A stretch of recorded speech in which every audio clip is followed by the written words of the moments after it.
I never realized what was really happening to me, not until I saw it on TV. It was a late-night talk show, and on the screen was him, Joshua, the most handsome K-pop idol. And then, he started talking about me. At first, I thought I'd misheard. But then he described my dream. Word for word. The TV interview. The host leaned in with a grin.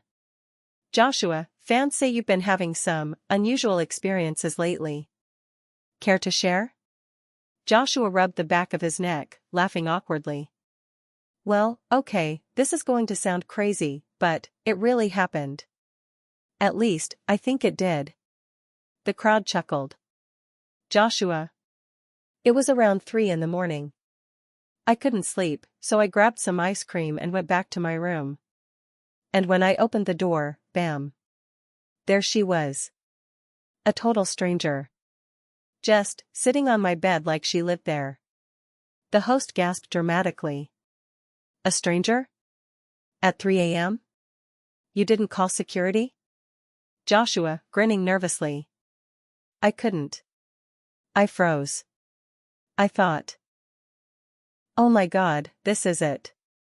The rumors about my apartment being haunted were true. And she didn't look scary, more like, confused. She had her hair tied up in this bow-shaped messy bun, wearing a purple night suit. Not exactly your typical ghost outfit. The audience laughed, and the host wagged a finger. Sounds like you noticed a lot of details for someone who was terrified. Joshua flushed slightly. Yeah, well, she wasn't what I expected. But I panicked anyway. I told myself, stay calm, don't anger the ghost.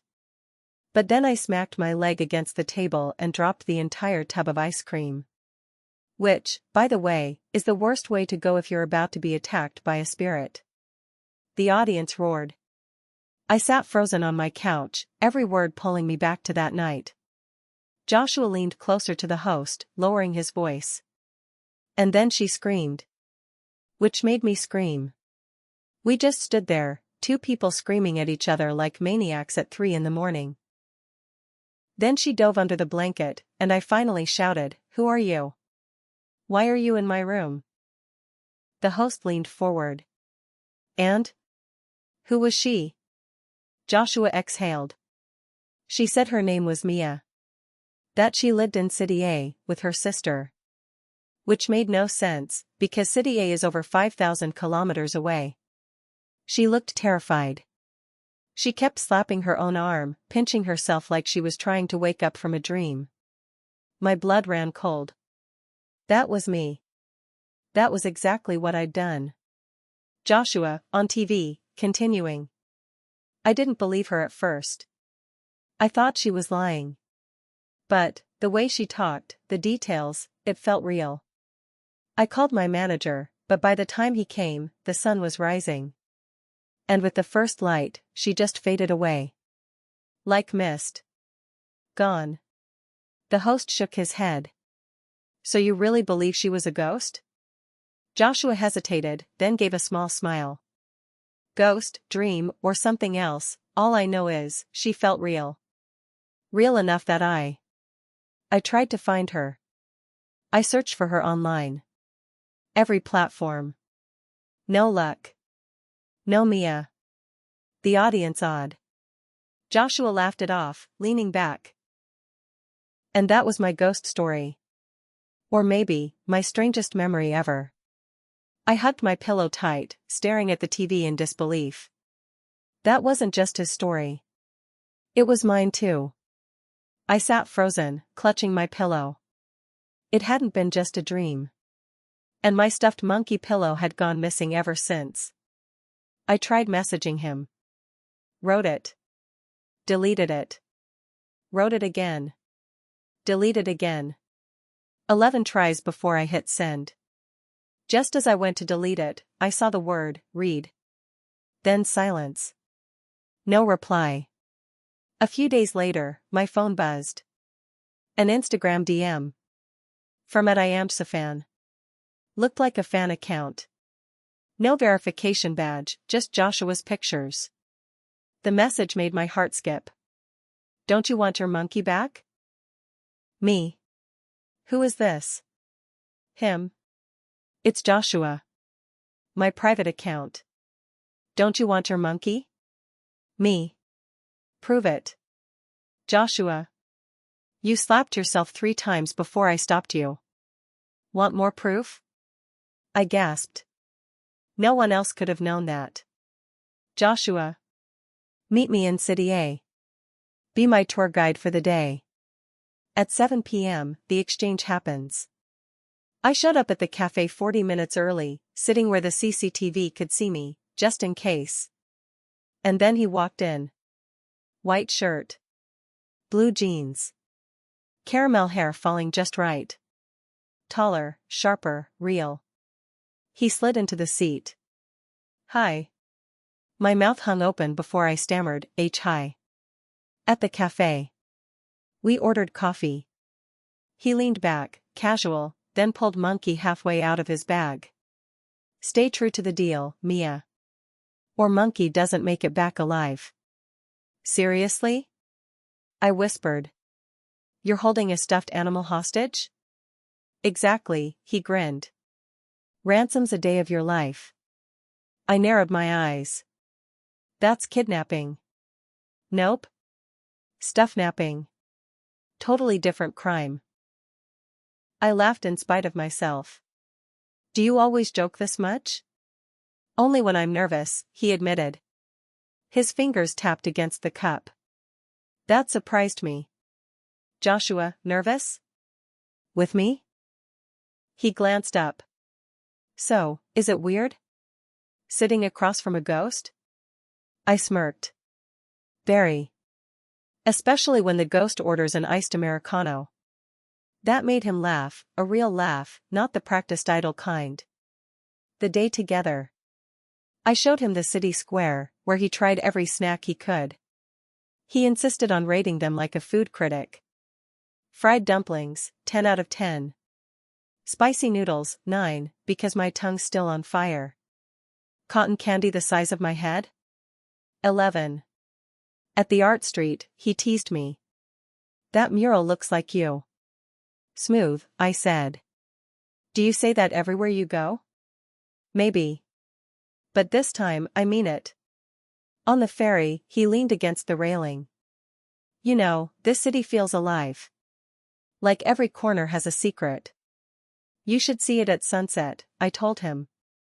The river turns to gold. He looked at me then, serious. Then don't disappear before sunset, Mia. The monkey exchange. At exactly 7 p.m., he grew dramatic. He pulled monkey out slowly, like it was a crown jewel. Here we are. The legendary monkey. Safe, for now. I held out my hand. Give him back. He shook his head. Not without proper ceremony. Repeat after me. I, Mia, solemnly swear to be the best tour guide this city has ever seen. I groaned. You're impossible. Say it, or monkey sleeps in my hotel tonight. Fine, I muttered. I, Mia, solemnly swear that I am the best tour guide this city has ever seen. He smiled, finally placing monkey in my arms. Perfect. Now the deal is complete. I hugged monkey tight, but when I looked up, he was still watching me. And the handshake we shared felt less like an ending, and more like a beginning. Later that night, Joshua was live. Fans flooded into his live stream, expecting the usual chatter. But Joshua leaned forward, grinning. Joshua, on live. Remember that ghost I told you about? The one in my apartment? Yeah. I met her again. Not a ghost this time. A real person. She became my tour guide today in City A. We had snacks, saw the art street, even took the ferry. Honestly, it was one of the best days I've had in years. The chat exploded. Is this real? Who is she? Appa, are you serious? Joshua chuckled. She's probably watching right now. And if she is, thanks, Mia. For proving that not all ghosts are scary. Some of them are pretty amazing. He winked at the camera, and my heart nearly leapt out of my chest. That night, I hugged Monkey close, replaying his words. And I wondered, if ghosts could come back again and again, maybe I'd find my way back to him too. We stayed in touch for months after the monkey exchange. His secret account became a strange little routine: late-night texts, silly voice notes, photos of food we were eating on opposite sides of the world. It was easy, natural, almost like having an old friend I'd somehow known forever. And then, it happened again. I blinked awake in a different room, newer, brighter. His new apartment. I was sprawled on the floor in one of my old nightdresses, the faded cartoon print making me look like a 12-year-old. I groaned, pulling myself upright. Joshua was sitting on the couch with a guitar, plucking random notes. When he noticed me, he didn't scream this time. He just raised an eyebrow and grinned. "You again. Should I start charging rent?" I wrapped the blanket around me and scowled. "At least you could offer me breakfast." He laughed and set the guitar aside. "Fair. But warning, my fridge is basically water bottles and leftover pizza." "Better than nothing," I said, yawning. For a while it was quiet, but not the panicky, awkward silence of our first encounter. This time it felt easy. Familiar.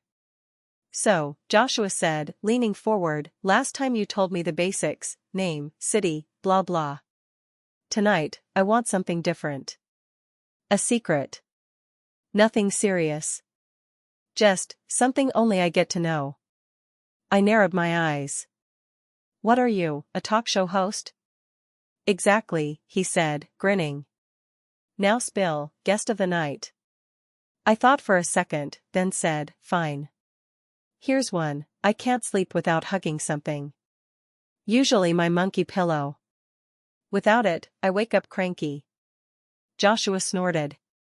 "That explains why you abandoned it at my place the first time. Monkey was your hostage." "Don't make fun of Monkey," I said, pointing a finger at him. "He's been through things you can't imagine." Joshua laughed so hard he nearly tipped over. All right. Monkey's a war veteran." "Got it." He leaned back, still chuckling. "Okay, my turn. Secret?" He tapped his chin. "I can't cook anything except instant noodles. And even then, I sometimes mess it up." I burst out laughing.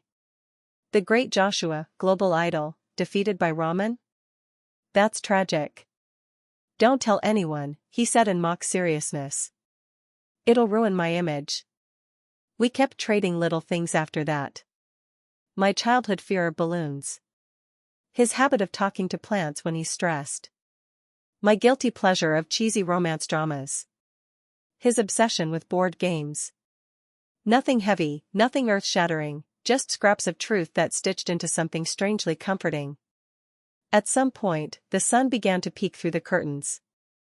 I glanced at the light creeping across the floor and sighed. Guess it's happening again. Joshua tilted his head. "You're fading already?" "Looks like it," I said softly, my hands starting to blur. He frowned.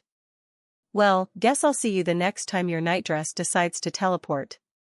I rolled my eyes, but I was smiling as the world dissolved around me.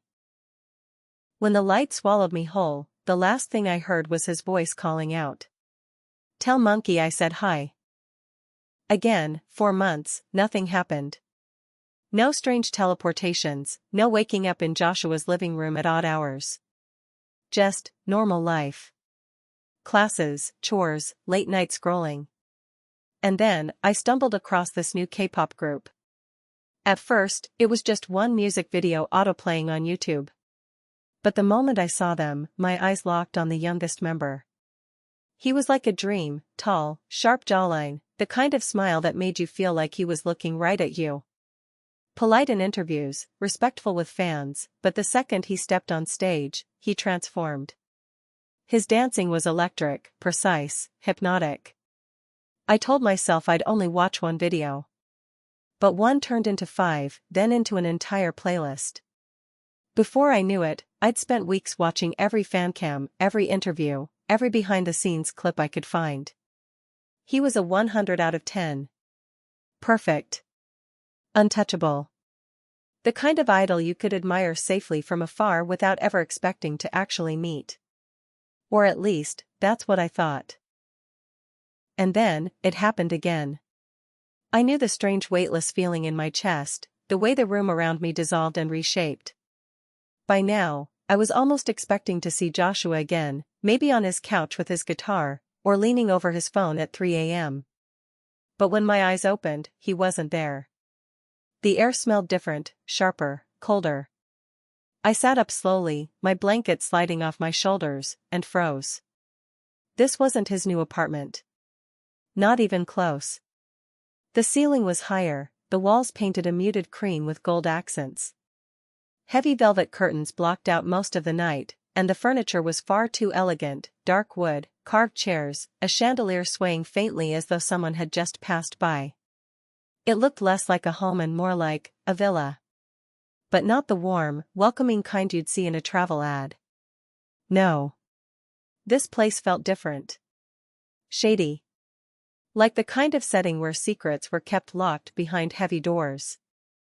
I pulled the blanket tighter around me, my pulse quickening. Joshua? I whispered, even though I knew already. Silence. My stomach twisted.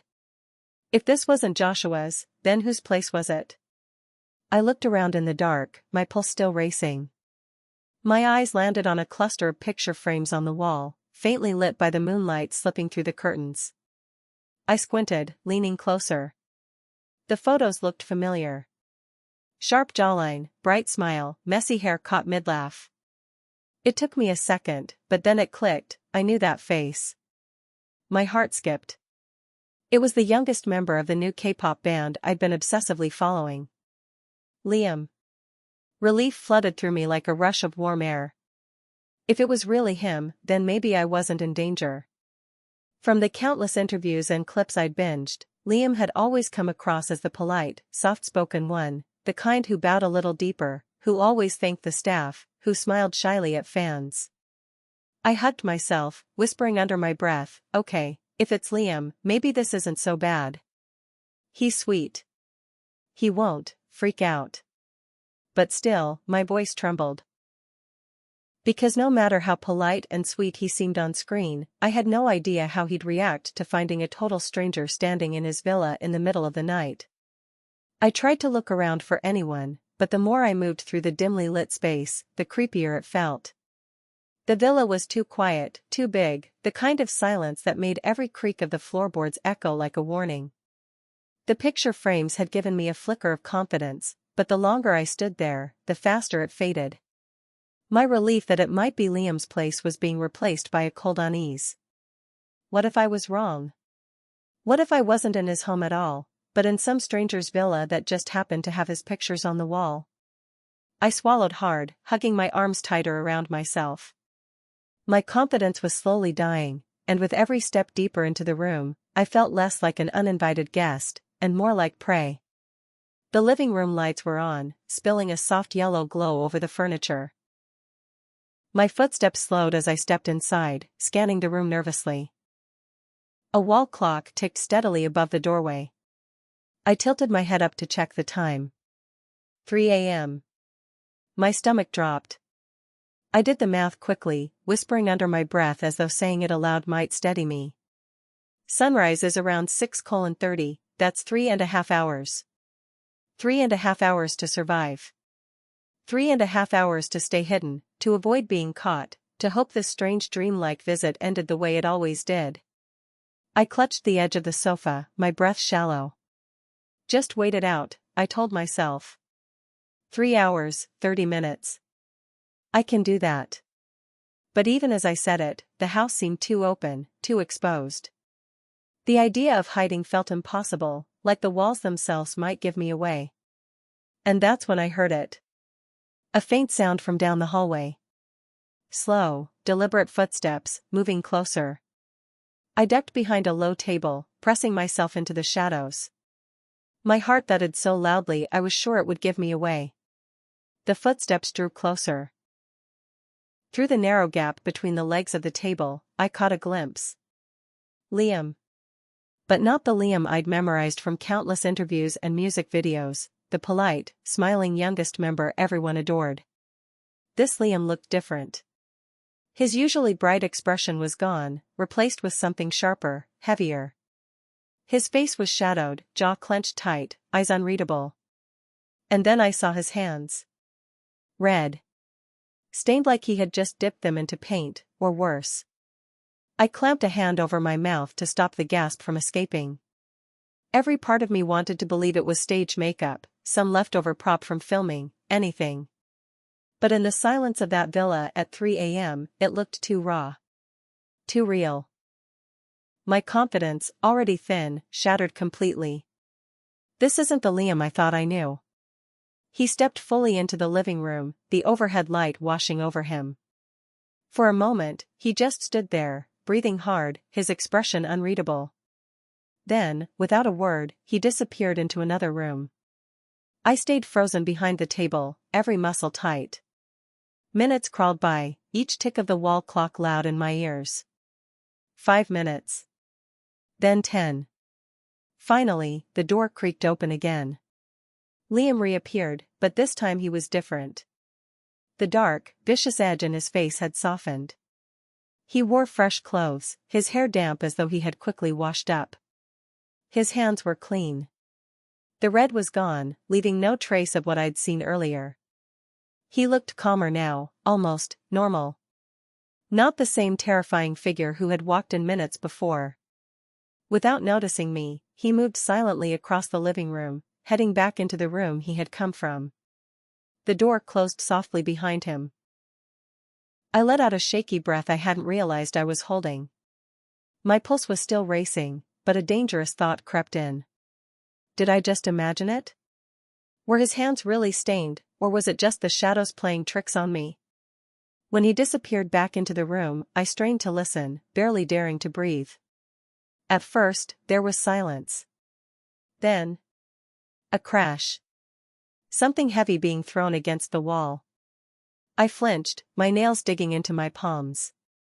More sounds followed, hurried footsteps, another crash, and then a sharp, chilling slap. The sound echoed through the villa, so loud it made my heart stop. I pressed myself tighter against the table, eyes wide, every nerve in my body screaming to run, but my legs wouldn't move. My mind spun with questions I couldn't answer. Who was in that room with him? What exactly had I just walked into? And most terrifying of all, what would happen if Liam realized I was here, hiding, watching something I was never meant to see? I could only think of one thing now: get out of this place. My hands trembled as I crawled out from behind the table and scanned the room for an exit. The front door had to be somewhere near the hallway. Every second felt like an hour as I tiptoed across the polished floor, my heart pounding so loudly I swore it would give me away. Finally, I spotted it, a tall wooden door at the end of the corridor. Relief shot through me. I rushed toward it, already imagining the cool night air on my face. But when I reached it, my relief dissolved. The lock system wasn't like anything I had seen before. No simple latch, no keyhole. Just a sleek, glowing panel embedded into the wall beside the door, its screen filled with symbols and digits that made no sense. I touched it cautiously, hoping it was as simple as pressing a button. Instead, the panel beeped sharply, too loud, too accusing, and a red light flashed across the screen. My breath caught. What kind of place is this? Behind me, the sound of footsteps echoed again, closer this time. The panel's sharp beep echoed like a siren in the silence. My stomach dropped. He heard that. Footsteps, fast, deliberate, closed in from the hallway. I panicked and darted back behind the same table, crouching low, pressing my hand over my mouth to muffle my breathing. Liam entered the room, his eyes narrowed, body tense.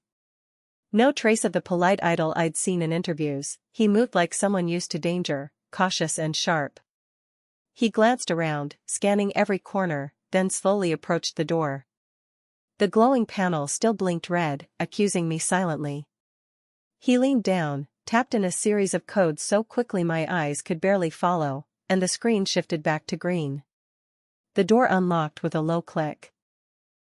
He pulled it open and peered outside into the darkness.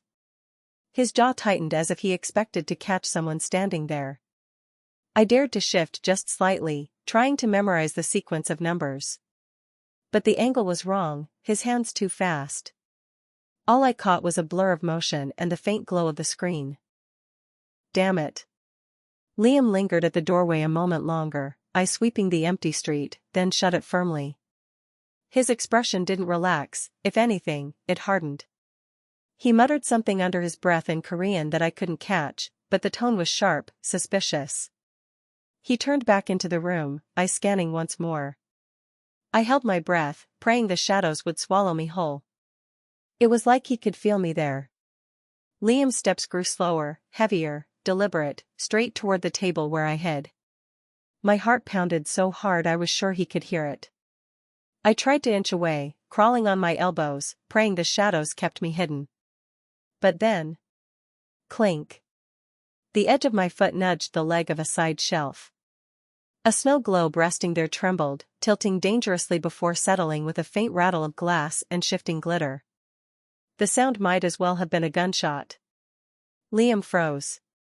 His head snapped toward the noise, eyes dark, sharp, predator-like.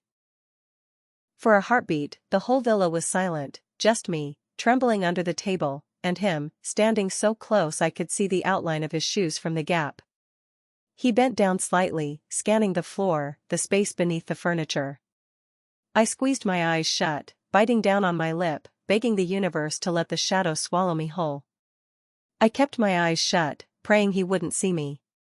But then the silence stretched too long. Too heavy. Something told me to look.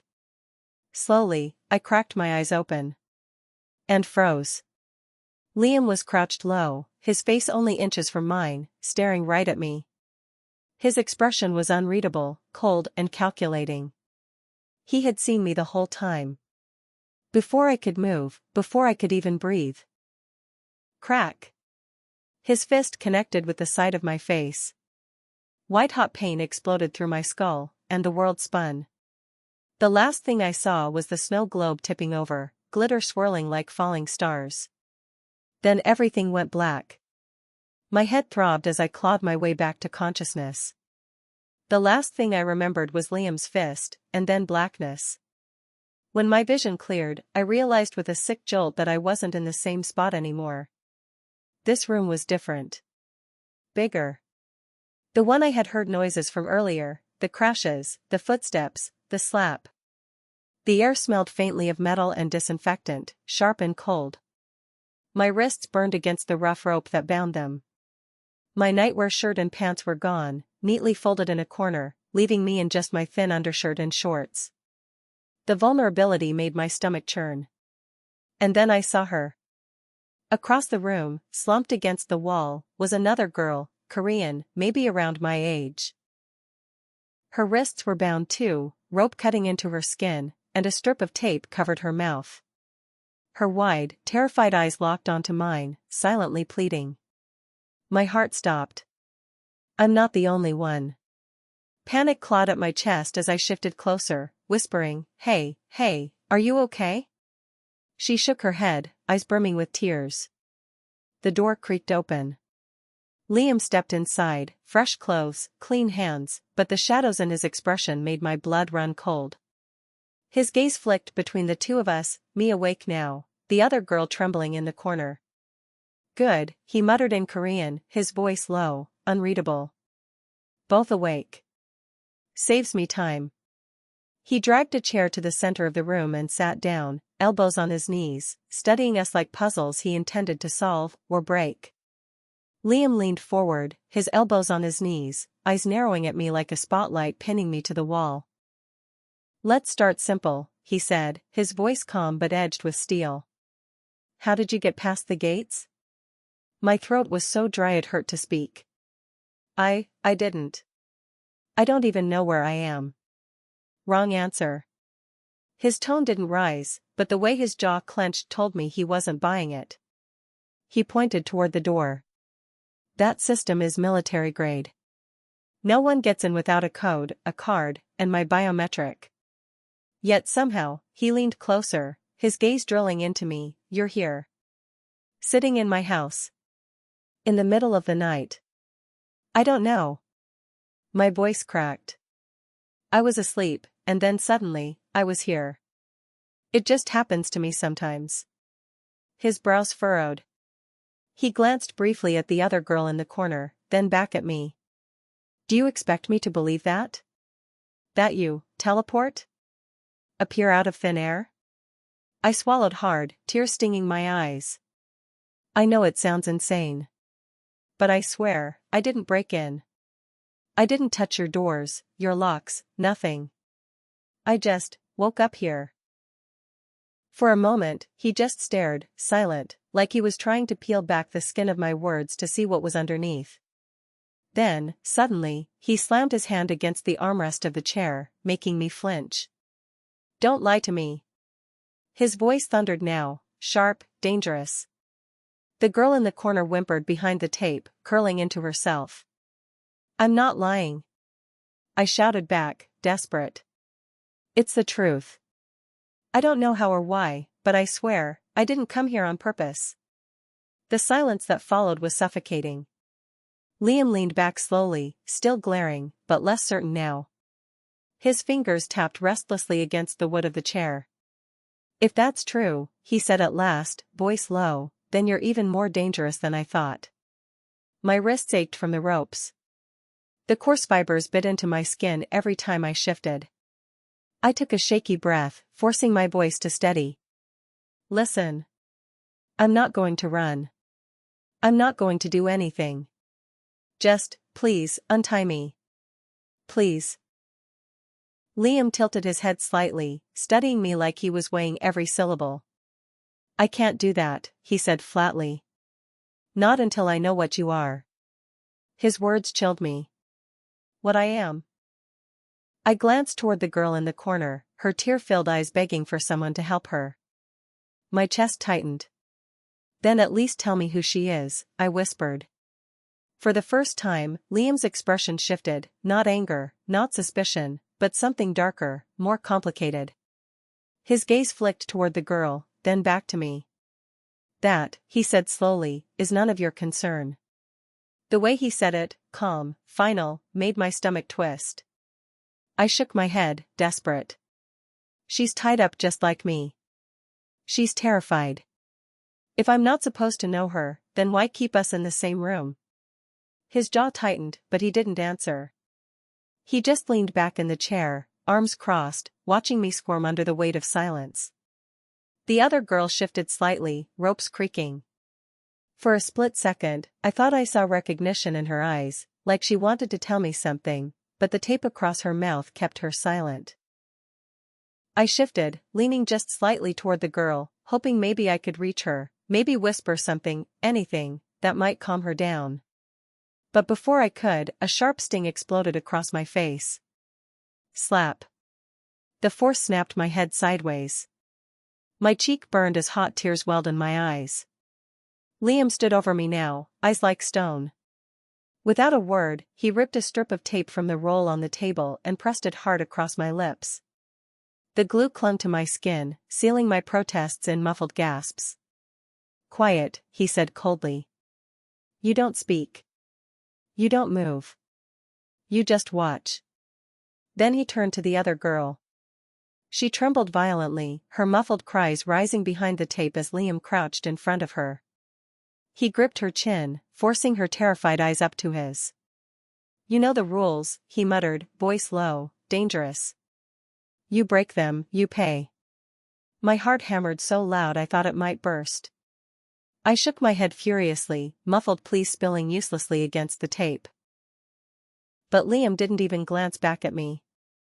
The girl whimpered as he reached for something on the table, a belt, coiled tight in his fist. The sound of leather snapping against his palm echoed through the room. Her cries grew frantic. And all I could do was sit there, bound and gagged, my own tears streaming down, forced to witness what came next. The rope still dug into my wrists when everything around me dissolved. The villa, the blood, the unconscious girl, gone in a blink. I gasped and blinked hard. My bedroom ceiling stared back at me. The faint morning light slipped through the curtains. I was home. But the ropes, they were still there. Rough against my skin, cutting deep, red marks swelling where I had struggled all night. My lips still stung from the tape, even though it was gone. Mia? My sister's sleepy voice came from the doorway. She froze when she saw me, arms bound tight, hair a tangled mess, nightclothes damp with sweat. She burst out laughing. What the hell? How did you even manage to tie your hands so tight? I didn't, I whispered hoarsely, but she was already crossing the room, shaking her head in amusement. Prank level, genius, she said, still chuckling as she fumbled with the knots. Seriously, though, you're nuts. Who helps you do this stuff? When the ropes finally fell away, I clutched my raw wrists, trembling. It wasn't me, I muttered, but she didn't believe me. She just laughed again, completely unaware of the horror I had just escaped. I sat there in silence, heart pounding, the sound of Liam's voice and that girl's cries still echoing in my head. Liam's breathing was heavy, his shirt sticking to his back with sweat. The girl in the corner had gone limp, her sobs fading into silence. He dropped the belt onto the floor with a dull thud, then wiped his face with the back of his hand. Slowly, he turned toward me. But I wasn't there. The ropes he'd tied so carefully hung loose against the chair, empty. The spot where he'd left me, terrified, helpless, bound, was nothing but shadows. His eyes widened. He stepped forward, scanning the room, kicking the chair aside. No, he muttered. No, no, no. Where the hell did you go? Searching under the table, even yanked open the closet door in desperation. But the truth was undeniable. I had vanished. I was safe at home. My wrists still raw, the ropes lying slack on the floor where my sister had tossed them after laughing at what she thought was a prank. But my mind wasn't here. It was still in that villa. With her. The girl's face wouldn't leave me. Her wide eyes, her muffled cries, the way she slumped in the corner as if all hope had been beaten out of her. How could I just sit here? Who would believe me if I told them? That I somehow slip into strangers' rooms when the world sleeps, that I'd seen one of the most famous idols in the country torturing a girl? If I went to the police, they'd laugh. Or worse, lock me away. But doing nothing meant leaving her there. Alone. I pressed my shaking hands to my face. For the first time, I almost wished it would happen again, that I would wake up in that cursed place, not for myself, but for her. My hands wouldn't stop trembling. The thought of the girl chained in that room gnawed at me until I couldn't breathe. My sister wouldn't believe me, the police would think I was insane. There was only one person who might. I grabbed my phone and dialed Joshua.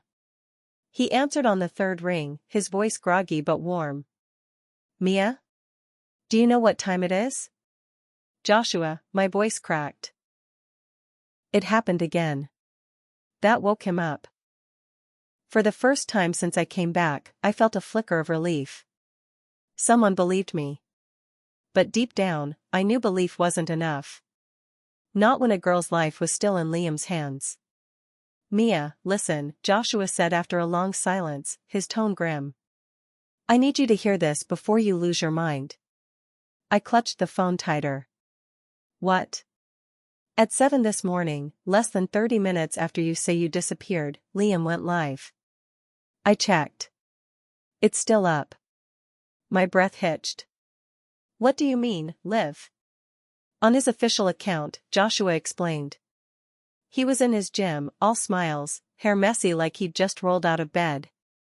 Talking about protein shakes, doing push-ups for the fans, answering random questions like nothing even happened. I pressed my palm to my mouth, trying not to choke on the wave of nausea rising in me. But I saw him, Joshua. I saw his hands covered in blood. I heard her screaming. I was there. Joshua's voice softened, but there was no doubt in it.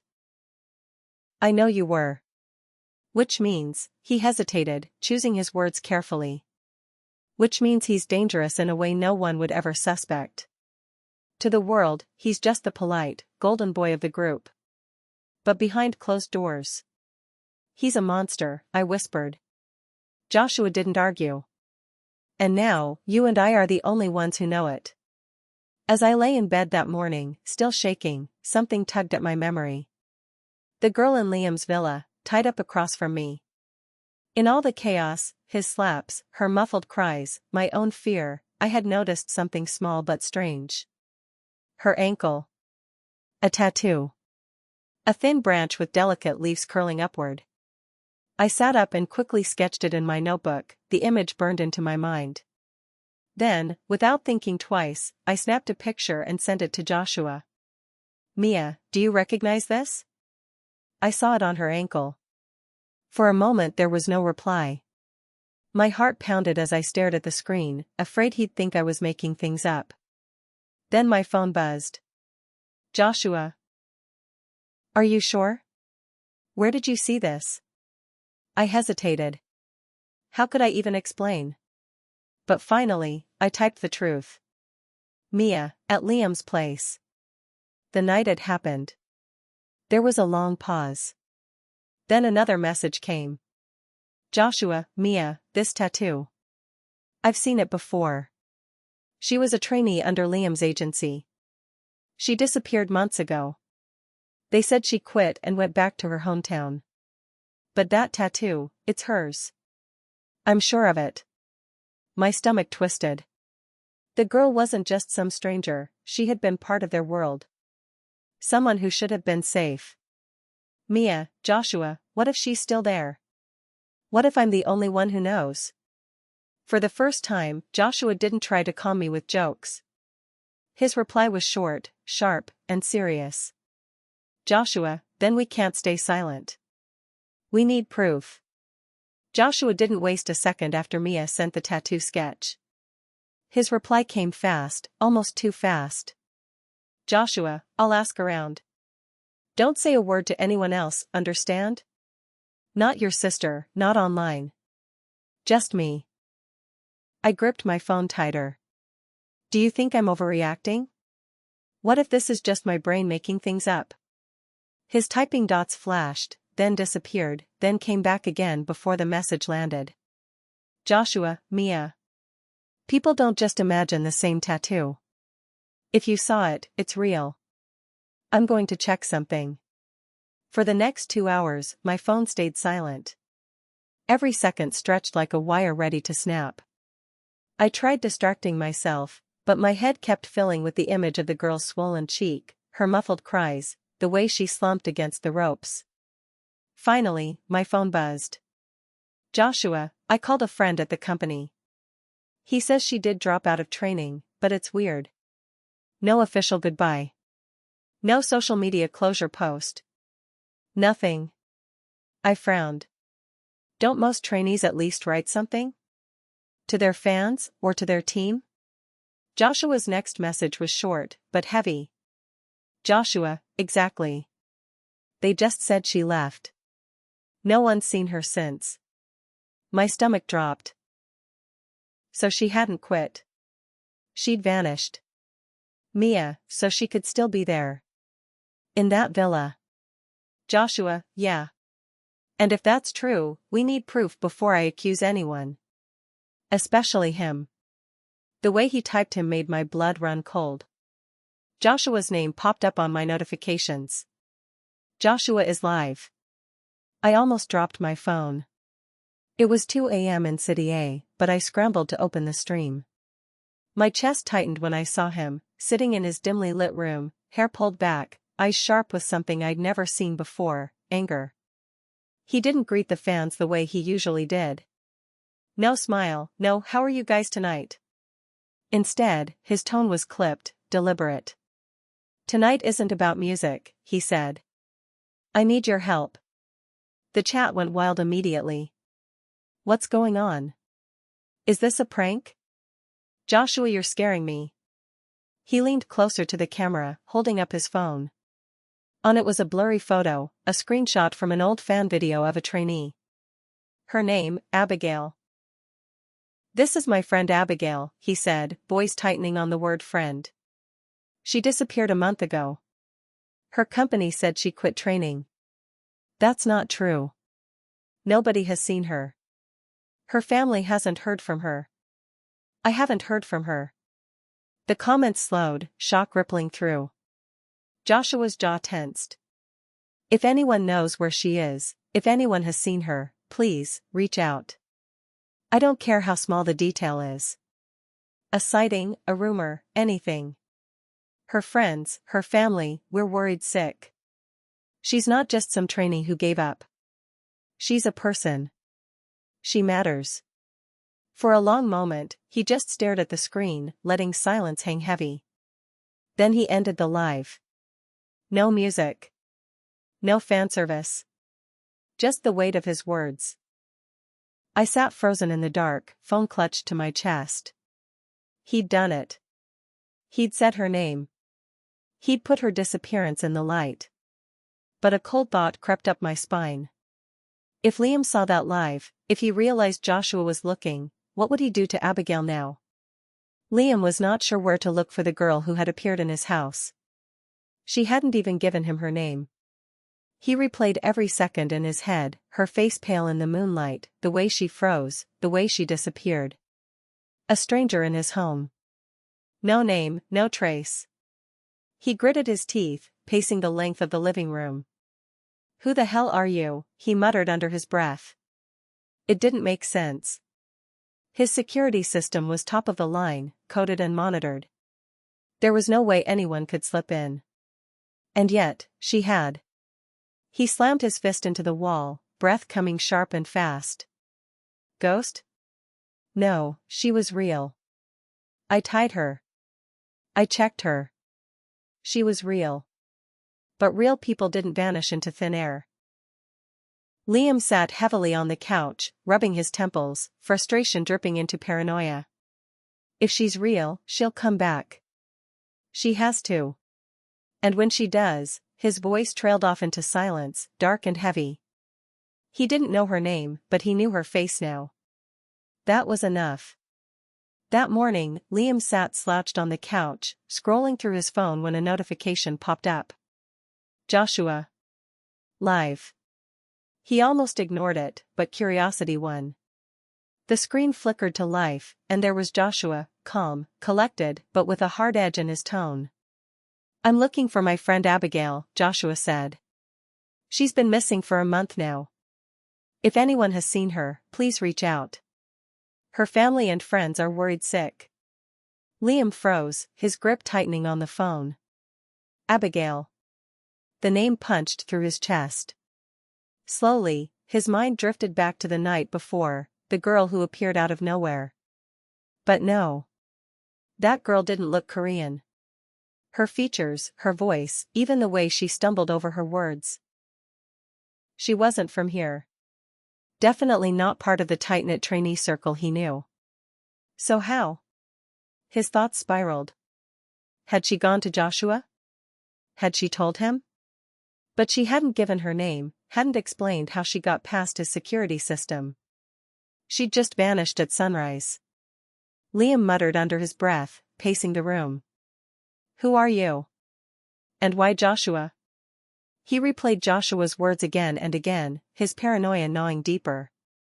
He didn't know her name. He didn't know how she appeared. And now, he didn't know how much Joshua actually knew. The only thing Liam was certain of, Joshua wasn't speaking to the world. He was speaking to him. A few minutes after the live ended, Joshua's inbox exploded.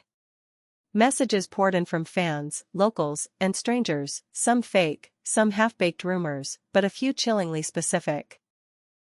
I saw Abigail near Gangnam Station about 3 weeks ago. She looked pale, like she was sick. She was at a cafe in Itaewon, but she left with someone in a black van. I think I saw her outside a hospital. She looked scared. Joshua sat at his desk, sorting through the flood of tips, forwarding the credible ones to a private investigator he trusted. His phone wouldn't stop buzzing. Meanwhile, across the city, Liam sat in silence, his own phone still in his hand. He hadn't stopped replaying the live, word by word. His chest tightened when he saw the growing chatter online. Abigail's name was trending. If Joshua's followers actually pieced something together. Liam clenched his jaw. That girl who had appeared in his house, the one who didn't look Korean, she had to be connected to this. But how? And why Abigail? His mind wouldn't let go of it. The name, the face, the sudden disappearance. If Joshua really had allies digging into the truth, Liam's carefully buried secrets might not stay buried much longer. Joshua didn't waste time. He had his entire team working like a command center, filtering through the endless stream of tips. His manager, 2 close friends, and even a couple of trusted fan sites pitched in, scanning every rumor, photo, and shaky video clip. By evening, they pieced together a clearer timeline. According to Abigail's roommate, she had left their shared apartment on the 5th of August. She said she was heading to meet someone but never returned. At first, the roommate assumed Abigail had gone to stay with family or friends, but after a week of silence, worry turned into dread. And then the videos surfaced. Grainy clips from street cams and fan phones, Abigail walking down a busy street, the date stamped August 5th. She wore a simple oversized hoodie and carried a tote bag. In one video, she smiled faintly at the camera before turning a corner. That was the last trace. Joshua leaned back in his chair, staring at the paused frame on his laptop, Abigail frozen mid-step, the world around her blurred. This is it, he muttered. This is the day she disappeared. Meanwhile, the internet buzzed with theories, hashtags, and speculation. But Joshua wasn't interested in noise. He wanted facts. He wanted her back. And deep down, he couldn't shake the feeling Mia's strange dream visit might be the only real lead he had. The team sifted through thousands of clips, most useless, some suspiciously edited, until one surfaced late at night. It was shaky, recorded from a fan across the street. The date stamp was August 5th. Abigail. She was walking quickly, clutching her tote bag tighter than in the earlier videos. Then, from the edge of the frame, another figure appeared. Tall. Masked. Cap pulled low. But even with the disguise, there was no mistaking him. Liam. He reached for her arm in a way that was too familiar, too practiced. She hesitated, glanced around nervously, then let him guide her into a black van parked by the curb. The van door slammed shut. The vehicle pulled away. Silence filled the room as Joshua and his team replayed the clip over and over. Each time, the pit in his stomach grew heavier. That's it, Joshua said at last, his voice tight. That's proof. She didn't just vanish, she was taken. His manager exhaled slowly, rubbing his temples. And if Liam's involved? Joshua didn't let him finish. His eyes were already on his phone, hovering over Mia's contact. She was the only one who had seen the inside of that villa, the only one who could connect the dots. But the risk was clear now. If Liam realized Abigail's case was being linked to him, Mia might not be safe if she ever appeared in his world again. Liam wasn't rattled when he first saw Joshua's live or heard whispers of Abigail's name trending again. He told himself he had been careful, meticulous, even. The villa was locked down with top-of-the-line security. No one could enter, no one could leave without his knowledge. And that strange girl, the one who had appeared and vanished without a trace, she hadn't even told him her name. If she had spoken to Joshua, what could she possibly prove? Dreams? Hallucinations? Evidence was what mattered. Without it, there was nothing. Meanwhile, on the other side of the city, Joshua wasn't wasting another second. He personally handed the video of Abigail and Liam to the police. Not anonymously, not through a back channel, he walked straight into the precinct with his manager at his side. The officers replayed the shaky clip again and again, their expressions shifting from skepticism to unease. Joshua leaned forward, his voice steady but urgent. This isn't just a missing person case. She didn't disappear, she was taken. That man is Liam, from the band Vertex. You all know his face, even under that mask. The officer in charge hesitated. Mr. Hong, do you understand the gravity of this accusation? He's a public figure. This could ruin lives. Joshua's jaw tightened. Abigail's life is already ruined if you don't act. That video is proof enough to start digging. And if you need more, I'll help you find it. The room fell silent except for the soft hum of the playback. For the first time, Liam's carefully built facade was beginning to crack. Mia couldn't sit still. Every hour that passed felt like another nail in Abigail's coffin. She replayed the scene in her head, the dark villa, the sound of objects crashing, that sharp slap, the girl tied in the corner. What if the police moved too slowly? What if Liam sensed the net closing in and silenced Abigail for good? Her hands trembled as she typed and deleted messages to Joshua. What if she doesn't survive long enough for evidence to matter? What if it's already too late? Finally, she called him. Her voice cracked the moment he answered. Joshua, they're wasting time. Every second she's in that house, she's suffering. You saw how he looked. You saw what he did. What if the police drag this out for weeks? Joshua's tone was calm, but underneath it she could hear the same fear. Mia, I know. But if we rush and make one mistake, we lose her forever. We need to be smart. We need to corner him with more than just that clip. But she doesn't have weeks. Mia shouted. I saw her. She's not just a name on a missing poster, she's real. She's alive. And she's breaking. Joshua hesitated. For a moment, the weight of his responsibility, as an idol, as someone in the public eye, and now as the only person Mia could turn to, pressed down on him. Mia, he said at last, low and steady. Then we don't wait. We make noise. Enough that the police have no choice but to move faster. The police moved at their own pace, frustratingly slow in Mia's eyes. They treated the case like a delicate glass vase, handling every step with extreme caution. It took days of paperwork, chain of command approvals, and back and forth with higher authorities before a decision was made. They would obtain warrants to search all of Liam's known properties. Not just the villa Mia had seen in her dream visit, but every apartment, studio, safe house, and family-owned residence under his name or linked to him through shell companies. The plan was clear, a coordinated strike. Every property would be searched at the same time to prevent Liam from moving Abigail, destroying evidence, or tipping off accomplices. Mia chewed her nails raw when Joshua explained the police strategy. That's good, right? Joshua said, trying to reassure her. They're being thorough. If she's at any one of those places, they'll find her. But Mia shook her head violently. Thorough takes time. Time she doesn't have. Every day, every night she's locked in that house. He's hurting her. Joshua, what if by the time they actually go in, it's too late? Joshua had no answer.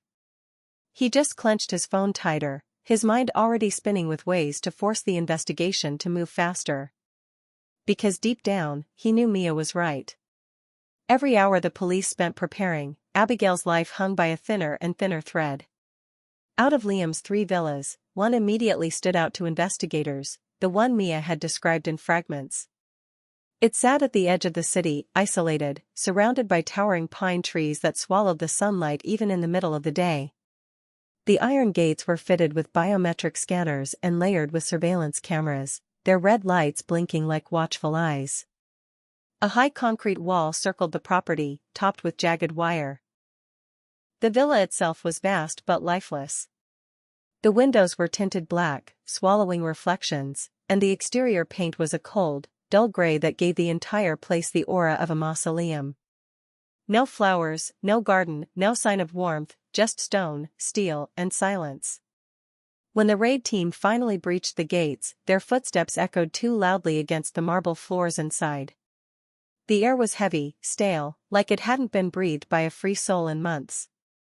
Down a long corridor lined with ornate doors, they reached a room with reinforced locks. It took almost 5 minutes to break through. Inside, in the corner of the dimly lit room, was Abigail. She was tied to a chair, her wrists red and swollen from ropes that had dug into her skin. Her lips were cracked, her hair tangled, and her frame frighteningly thin, but her chest still rose and fell. She was alive. When the officers rushed toward her, she flinched, eyes wide with terror, like a wounded animal expecting another blow. It took several reassurances before she realized they weren't him. One of the officers quickly radioed in. Target located. Female victim secured. Condition, weak but conscious. For Mia, when the news reached her, it felt like the weight of the world had been ripped off her chest. But beneath the relief was a deeper, darker dread. If this was what they found in one villa, what secrets lay hidden in the others? Liam was miles away from City X when the raid happened. He was filming a commercial in another city, smiling for cameras and posing like nothing in the world was wrong. The moment news broke that the police had raided his villa and found Abigail alive, his phone blew up with frantic calls, from his agency, from lawyers, from people he thought were friends but now only wanted distance. By the time he finally released a statement, he had rehearsed it a dozen times in front of his hotel mirror. His voice shook just enough to sound sincere, his eyes carefully watered for effect. "I am devastated," he said at a press conference, sitting stiff in a suit. "I just learned that a young woman was found in one of my properties. I had no idea she was there. Someone is clearly trying to frame me. I've always been surrounded by people who handle security and property management. I can only assume someone with access planted her there to ruin me." He pressed a hand to his chest, his tone growing more desperate. "I would never hurt anyone. Please, please believe me. I'm the victim here too." The room buzzed with murmurs, some reporters nodding, others narrowing their eyes. But online, the narrative was already spiraling out of his control. Fans replayed the shaky August 5th clip side by side with the raid footage, pointing out his gait, his hand on Abigail's arm, the van. The hashtag Justice for Abigail trended within hours. Mia watched the coverage with a hollow feeling in her chest.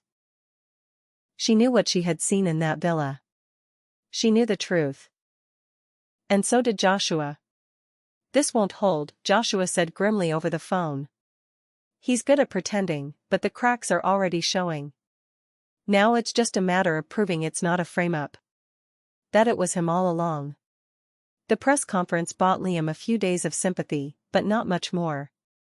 His shaky denial couldn't compete with the mounting evidence: the video of him with Abigail on August 5th, the timing of her disappearance, the security system only he controlled. Within a week, his agency released a cold, carefully worded statement. "Due to the severity of the allegations and the ongoing police investigation, Liam will no longer be a member of Vertex. The group will continue as 4. It was a brutal announcement, one that sent shockwaves through the fandom. Some fans wept, others raged, but most turned their focus toward Abigail, whose story now dominated headlines worldwide. The case dragged on for 3 long years. Court hearings, forensic reports, witness testimonies. Everything was dissected under the glare of the media. Liam's lawyers threw every defense they could: that Abigail had come willingly, that someone else had staged the villa, that the August 5th video was doctored. But the weight of the evidence crushed each excuse one by one. Abigail testified in court, her voice trembling but steady as she recounted the nightmare. Mia sat thousands of kilometers away, watching live streams, her stomach twisting with guilt that she couldn't reveal how she had first seen Abigail. Finally, after endless delays and counterarguments, the verdict came down. Liam was found guilty. The sentence, 6 years in prison. The courtroom erupted, some gasping in relief, others shouting it wasn't enough. Liam showed no remorse as he was led away, only cold fury in his eyes, as if the world had betrayed him. Joshua messaged Mia later that night. 6 years isn't nearly enough. But at least she's free. At least there's justice. Mia stared at her screen, unsure whether to feel relief or dread. When the case finally closed and the cameras moved on, Abigail tried to rebuild her life in small steps. Therapy, reconnecting with her family, learning how to breathe without fear again. But there was one thing she couldn't shake: the question of how she had been found in the first place. One evening, she requested a quiet meeting with Joshua, away from reporters and curious fans. They met in a private cafe, tucked in a quiet alley. Abigail sat across from him, her hands trembling slightly as she stirred her tea. "You didn't know me," she said finally, her voice soft but heavy. "I wasn't a fan you were close to. I wasn't connected to you in any way. So, why? Why did you put everything on the line for me? The police, even your career could have suffered. Why would you fight for someone you didn't know?" Joshua looked down at his cup, silent for a long moment. Then he lifted his gaze, his expression unreadable. "Because someone did know you," he said carefully. Abigail frowned. "What do you mean?" He leaned in just slightly, lowering his voice. "Do you remember the girl who suddenly appeared in Liam's villa? The one who vanished before you realized what happened?" Abigail's eyes widened, her spoon clattering against the saucer. You know about her?" Joshua nodded once. "Her name is Mia. She's the reason I knew where to start looking. Without her, we might never have found you." Abigail sat frozen, her lips parting but no words coming out. The memory of that bizarre night, the girl who had leaned toward her before Liam shoved her away, it hadn't been a dream after all. "She's real," Joshua added gently. "And she risked everything, even if she didn't mean to. You owe your freedom to her." Abigail whispered, almost to herself, "Mia." For the first time since her rescue, tears streamed down her face, not of fear, but of gratitude. Abigail wiped at her cheeks, but the tears wouldn't stop. She pressed her palms together, as if grounding herself. "So she was real," she whispered. I thought I was losing my mind. That night, when Liam," her voice faltered. "I saw her. Just for a second. She looked as shocked as I was. And then she was gone." Joshua gave a small nod. "She's real. But you don't need to worry about finding her. She prefers to stay in the background. That's just who she is." Abigail leaned forward, desperate. "But I want to thank her. I want her to know what she did saved my life." "Please, Joshua." He cut her off softly, but firmly. "The best way to thank Mia is to live free. To heal. To never let what happened define you. She doesn't need recognition. She just needs to know you're okay."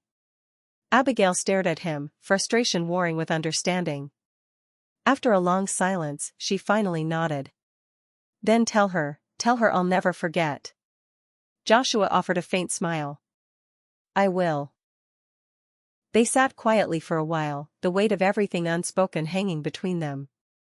Abigail knew she might never meet Mia, never even hear her voice, but she carried the certainty now that somewhere, someone unknown had fought for her in the shadows. And for Mia, that was enough. When the dust finally settled, Liam in prison, Abigail safe, and Joshua quietly guarding her secret, Mia sat alone in her room, staring at the ceiling. It had taken her months to piece it together, to recognize the strange rhythm of her life. The pattern was too clear to ignore. Joshua. Then Liam. Then Abigail. Each time, it happened after she had fixated on someone, watching their interviews, their performances, their stories, until they filled her mind day and night. And then, like clockwork, she would wake up not in her bed, but in their world. It wasn't magic. It wasn't a dream. It was something else, something she couldn't name, but something she could no longer deny. She hugged her knees to her chest, whispering into the dark, "If I obsess, I go there. And if I go there, I don't know if I'll come back." The thought of it terrified her. What if next time she ended up somewhere even worse? What if she couldn't escape before sunrise? So Mia made a choice. She began turning her attention elsewhere, not to glossy idols on screens, but to her studies, to her sister, to the small joys of her everyday life. She poured her energy into what she could control, into what truly mattered. The nights grew quieter. The strange visits stopped. And though a small part of her still wondered if it could ever happen again, Mia knew she had found her answer. The less she fed the obsession, the safer she, and maybe others, would be. It was a fragile kind of peace, but it was hers. For now, that was enough.